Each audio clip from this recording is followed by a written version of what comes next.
लाख के पार पहुंचा, उधर जमीन के नीचे इतना सोना मिल गया क्या कि भारत की चमक और बढ़ जाएगी। अब इसका चैप्टर खोल रहा हूं।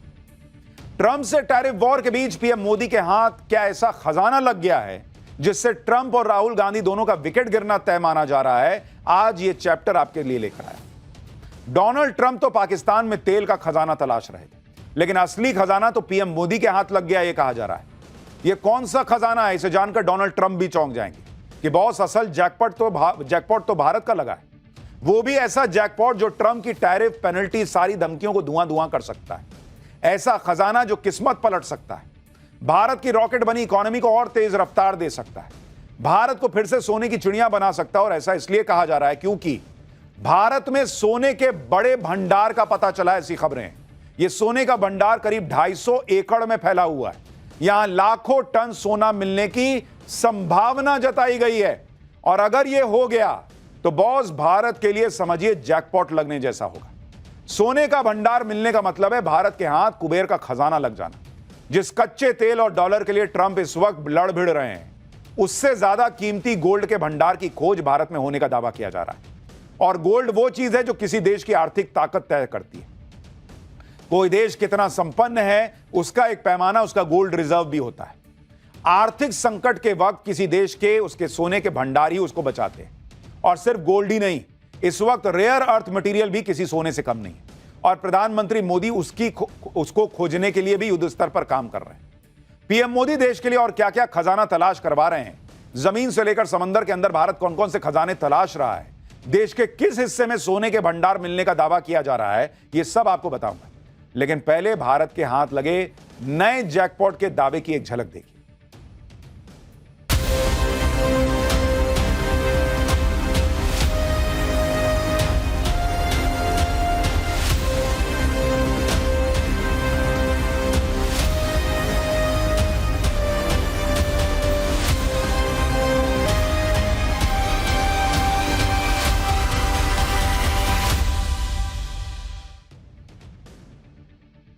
सबसे पहले आपको वो जगह दिखाता हूं जहां सोने का बड़ा भंडार मिलने का दावा किया जा रहा है।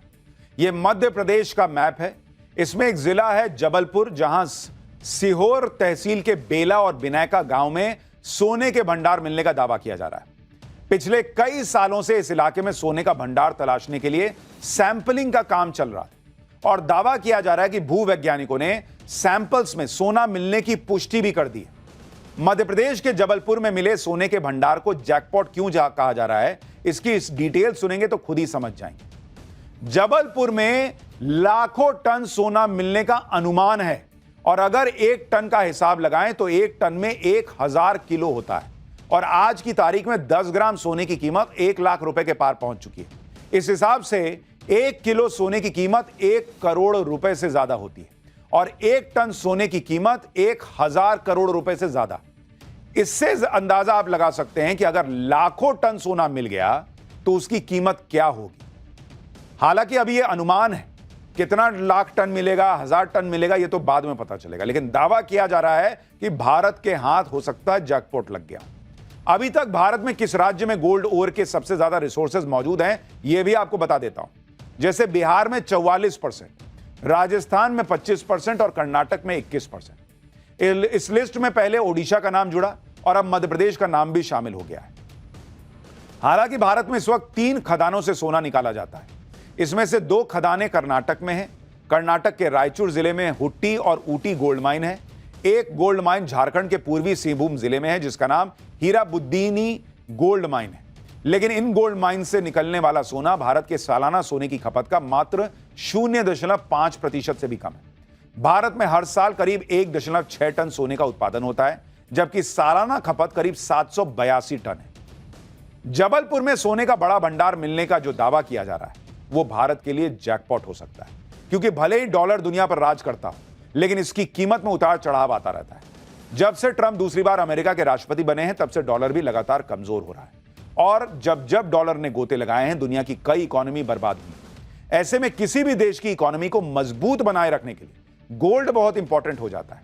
जितना ज्यादा सोने का रिजर्व देश के पास होगा, उसकी इकोनॉमी उतनी ही मजबूत होगी। सोने का रिजर्व करेंसी को मजबूत बनाए रखता है।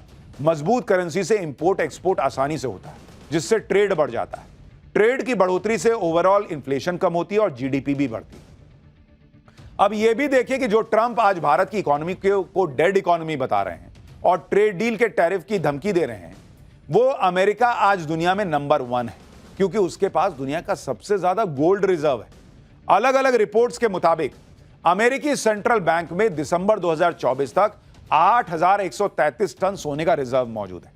दूसरे नंबर पर जर्मनी का सेंट्रल बैंक है, जहां करीब 3300 टन सोने का रिजर्व मौजूद है। चीन का गोल्ड रिजर्व 2299 टन का है और यही तीनों देश दुनिया की टॉप 3 इकोनॉमी है। इसी तरह स्विट्जरलैंड, नीदरलैंड और पोलैंड जैसे छोटे देश भी मजबूत क्यों हैं? क्योंकि ये छोटा देश होने के बावजूद दुनिया में सबसे ज्यादा गोल्ड रिजर्व रखने वाले टॉप 10 देशों में शामिल है। और अगर भारत के सेंट्रल बैंक यानी आरबीआई की बात करें तो मार्च 2025 तक आरबीआई में करीब 880 टन सोना जमा है। पीएम मोदी कई बार कह चुके हैं कि भारत जल्दी ही दुनिया की टॉप 3 इकोनॉमी में शामिल हो जाएगा। इसके लिए पीएम मोदी गोल्ड रिजर्व की अहमियत को जानते हैं। इसलिए एक तरफ पीएम मोदी देश में जमीन के अंदर छिपे सोने के भंडार खोज रहे हैं, तो देश के गोल्ड रिजर्व को भी तेजी से बढ़ा रहे हैं।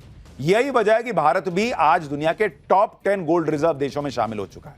पिछले 10 सालों के आरबीआई के आंकड़ों पर अगर आप नजर डालें तो जो भारत का गोल्ड रिजर्व है वो कितना बढ़ गया है बीते 10 साल में, आपको बताता हूं। भारत का जो गोल्ड रिजर्व है उसकी जानकारी आप देखिए कि भारत के पास कितना गोल्ड रिजर्व है।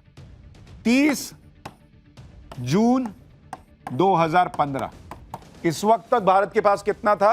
करीब 558 टन इतना गोल्ड का रिजर्व था। और अगर आप देखेंगे 31 मार्च 2025 अभी कितना है? 880 टन सोने का रिजर्व भारत के पास मौजूद है। यानी 10 साल में करीब करीब आप देखिएगा 322 टन सोने का रिजर्व भारत का बढ़ गया है, जो कि करीब 58% की बढ़ोतरी है। सालाना बढ़ोतरी 32,000 किलो। देश में सोने की बढ़ती खपत को देखते हुए मोदी सरकार ने सोने का उत्पादन बढ़ाने के लिए रोड मैप भी तैयार किया है, जिसके लिए नीति आयोग ने देश में सोने की खदानों की पहचान के लिए स्टडी की है। इसके तहत 2030 तक सोने की मौजूदगी वाले इलाकों की पहचान की जाएगी। उन इलाकों में सर्वे किया जा रहा है जहां सोने के भंडार मिलने की उम्मीद है। अगले 10 साल में पूरे देश में खदानों से सोने को निकालने का काम में जो है वो तेजी से बढ़ेगा और प्राइवेट सेक्टर की भागीदारी बढ़ाने के लिए माइनिंग सेक्टर में 100% एफडीआई को भी मंजूरी दी जा चुकी है। एक तरफ भारत में सोने के नए नए भंडार मिल रहे हैं, यानी भारत की धरती सोना उगल रही है, और दूसरी तरफ सोने की कीमतों में रिकॉर्ड तोड़ बढ़ोतरी भी लगातार हो रही है। और बावजूद इसके भारत में सोने की खपत बढ़ी है। एचएसबीसी ग्लोबल की रिपोर्ट के मुताबिक दिसंबर 2024 तक के भारतीय घरों में 25,000 टन से ज्यादा सोना जमा हो चुका है। दुनिया के प्राइवेट गोल्ड रिजर्व का 14% हिस्सा भारत के घरों में है, जो दुनिया का सबसे बड़ा प्राइवेट गोल्ड रिजर्व है। जिसकी मौजूदा कीमत के हिसाब से मार्केट वैल्यू 200 लाख करोड़ रुपए से ज्यादा बैठती है, जो पाकिस्तान की जीडीपी के 6 गुना से भी ज्यादा है। यानी जितनी पाकिस्तान की जीडीपी नहीं, उससे ज्यादा सोना तो हमारे यहां लोगों के घरों में। दुनिया इस बात से हैरान है कि सोने की बढ़ती कीमतों के बावजूद भारत में इसकी खपत कम क्यों नहीं हो रही। फाइनेंशियल ईयर 2025 में भारत में सोने की खपत 782 टन थी और कोविड संकट से पहले की तुलना में यह 15% ज्यादा है। भारत में गोल्ड बार और सिक्कों में होने वाले निवेश में 25% की सालाना ग्रोथ दर्ज हुई है। फाइनेंशियल ईयर 2025 में सोने के बढ़ते दाम की वजह से करीब भारत के प्राइवेट गोल्ड रिजर्व यानी घरों में रखे सोने से 65 लाख करोड़ रुपए का बंपर फायदा हुआ। यह पीएम मोदी की फॉरवर्ड प्लानिंग का ही नतीजा है कि देश में सालों से जमीन और समंदर के नीचे दबे खजानों को एक एक करके ढूंढा जा रहा है। जैसे मध्य प्रदेश के जबलपुर में सोने के बड़े भंडार का मिलने का दावा किया जा रहा है, जिसकी तस्वीर आपको दिखा रहा हूं, जहां लाखों टन सोना दबा होने का अनुमान है। जबकि कुछ समय पहले ही जम्मू कश्मीर में 30 साल से दबे व्हाइट गोल्ड नाम से मशहूर लिथियम आयन के भंडार को ढूंढा गया, जिसके बारे में हमने पाठशाला में आपको विस्तार से बताया था। देश में पहली बार 59 लाख टन लिथियम का भंडार मिला, जिसकी कीमत 36 लाख करोड़ रुपए से ज्यादा बैठती है। इसी तरह अंडमान सागर में 2 lakh crore litre crude oil का भंडार मिलने का अनुमान है। खुद पेट्रोलियम मंत्री हरदीप सिंह पुरी ने इसका दावा किया है और अगर यह अनुमान सही निकला तो इससे भारत की जीडीपी करीब 5 गुना तक बढ़ सकती है। तेल कंपनियों ने इस क्रूड ऑयल रिजर्व के लिए सर्वे और ड्रिलिंग का काम भी शुरू कर दिया है। माना जा रहा है कि अगर यह क्रूड ऑयल रिजर्व मिल गया तो भारत को तेल के लिए किसी दूसरे देश पर निर्भर नहीं रहना होगा। और इकोनॉमी को भी जबरदस्त बूस्ट मिलेगा। तो अब ये सोने का भंडार जो है वो मिलने का दावा अगर सही साबित हुआ तो भारत के लिए चांदी ही चांदी। लेकिन नरेंद्र मोदी का काम यही नहीं रुक रहा। अब आप कहेंगे इतना सोना मिल गया तो मैं तो महल बनवाऊंगा। लेकिन क्या नरेंद्र मोदी ने महल बनवाया? आपने कहानी बीच में बहुत सुनी होगी कि मोदी ने महल बनवाया है। मोदी के महल की वो तस्वीरें आ गई हैं जो राहुल समेत पूरे इंडी गठबंधन को आज सोने नहीं देंगे। पीएम मोदी ने एक झटके में ऐसा क्या कर दिया कि देश का सीधा 4 लाख करोड़ रुपया बचा दिया। आज आपको वो भी दिखाता हूं। जो लोग कुछ दिन पहले तक कह रहे थे कि पीएम मोदी अपने लिए महल बनवा रहे हैं, आज पीएम मोदी ने उसकी तस्वीरें पूरी दुनिया को दिखा दी। पीएम मोदी ने आज दिल्ली में कर्तव्य पथ पर बने कर्तव्य भवन इमारत का उद्घाटन किया। यह इमारत सेंट्रल विस्टा प्रोजेक्ट का अहम हिस्सा है। वही सेंट्रल विस्टा प्रोजेक्ट जिसको यह बोलकर पॉलिटिक्स में बेचा गया कि अरे मोदी तो अपने लिए महल बनवा रहे हैं। यह है वो सो कॉल्ड महल नरेंद्र मोदी का। जो कर्तव्य भवन है सरकारी दफ्तर है। कर्तव्य भवन 3 पूरी तरह बनकर तैयार है, जबकि कर्तव्य भवन 1 और 2 भी इसी महीने तक पूरे हो जाएंगे। इन तीनों बिल्डिंग्स को मिलाकर बनने वाली जगह देश के कई महत्वपूर्ण मंत्रालयों का नया पता होगी। लेकिन पीएम मोदी को देश के लिए शुरू किए गए इस ड्रीम प्रोजेक्ट के लिए भी लड़ाई लड़नी पड़ी। सेंट्रल विस्टा प्रोजेक्ट को लेकर सरकार ने हाईकोर्ट तक में लड़ाई लड़ी। कोर्ट में इस प्रोजेक्ट को तो मौत का किला तक करार दे दिया गया, देने की कोशिश की गई। कभी पर्यावरण के नाम पर, कभी कोरोना का हवाला देकर काम रुकवाने की कोशिश की गई। विपक्ष का आरोप था कि सेंट्रल विस्टा प्रोजेक्ट में सरकार फिजूल खर्ची कर रही है। राहुल गांधी ने तो सेंट्रल विस्टा प्रोजेक्ट को आपराधिक बर्बादी करार दे दिया था। लेकिन इसके बाद भी पीएम मोदी न रुके न झुके और अब उसी का परिणाम देश के सामने है। कर्तव्य भवन 3 और सेंट्रल विस्टा प्रोजेक्ट का पूरा अपडेट आपको बताऊंगा। आपको यह भी आज बताऊंगा कि कैसे पीएम मोदी के एक फैसले ने देश के 4 लाख करोड़ रुपए से ज्यादा बचाए। लेकिन पहले जरा झलक देखिए।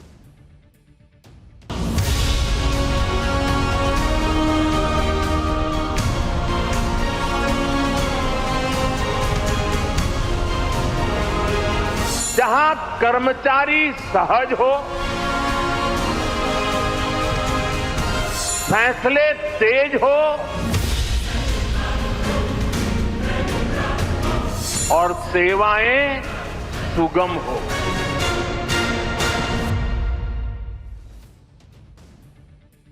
कर्तव्य भवन देश के पावर सेंटर का नया पता होगा। दिल्ली में ऐसी जगह जहां से पूरा देश कंट्रोल होगा।